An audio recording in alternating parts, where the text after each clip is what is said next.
одоогийн залуучууд их сонирхолтой шүү дээ. Одоо дөнгөж цэрэгт ирэх гэл залуучууд ирнэ тийм үү. Тэгэнгүүт би дөнгөж ирээл цэргийн албаны талаарх ямар ч төсөөлөл мэдлэг байхгүй хот би тэдрээс ингээд тоглоомлоод асуудаг байхгүй. За залуучуудаа сэтгэл зүгээ бэлдсэн үхэр бэлдсэн. Зодуулахад бэлдсэн үхэр бэлдэн гэж. Өлсгтөө бэлдсэн үхэр бэлдэн. Даарахтаа бэлдсэн үхэр бэлдэн.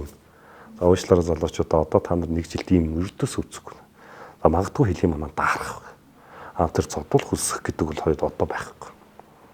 Тийм байхгүй. Тэр чинь та нар нэг оны ялгаа малгай гэж яриад байна тийм үү? Тийм оны ялгаа байх боломжгүй болцсон. Эдийн цэрэгт. Ягаад гэвэл одоо би цэрэгт очлоо шүү дээ.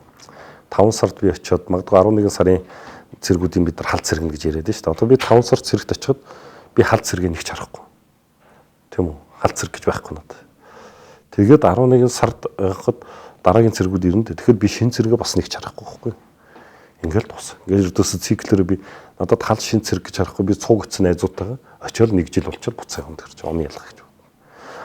Цэрэг хямгаалах байгууллагын цэрэгтэй дөрмийн бус харьцвал шууд ажлаас чөлөөлөх үндэслэл болно. Тэр нь хүнд хөнгөн хэлбэр харгалзахгүй. Одоо зүгээр зөөлх нь нисэлсэн байсан ч ажлаас халагдана. Энэ өөр маш хатуу залттай. Тэгэхээр одоо бол хэлийн цэрэг зүгээр ийм юм байхгүй гэдэг зүгээр бардам хэлнэ. Бардам хэлнэ. Хаач бардам хэлнэ.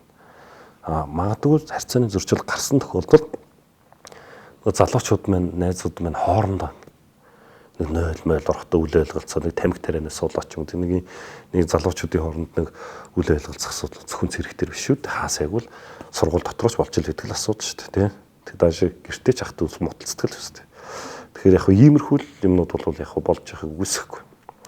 Тэгэд энэ хандлагууд бүх ийм нөгөө одоо оны ялгаа байдаг, өлсгдөг, цангаадаг гэдэг ийм нөгөө дээр үеийн хандлага нөгөө эцэг эхчүүд их нөлөөтэй байна. Тэгээд нөгөө эцэг эхчүүд шийдвэрийг гаргадаг учраас нөгөө залуучуудад тийм нөгөө төвшөрт мэдрэмжийг авчиж өгöd.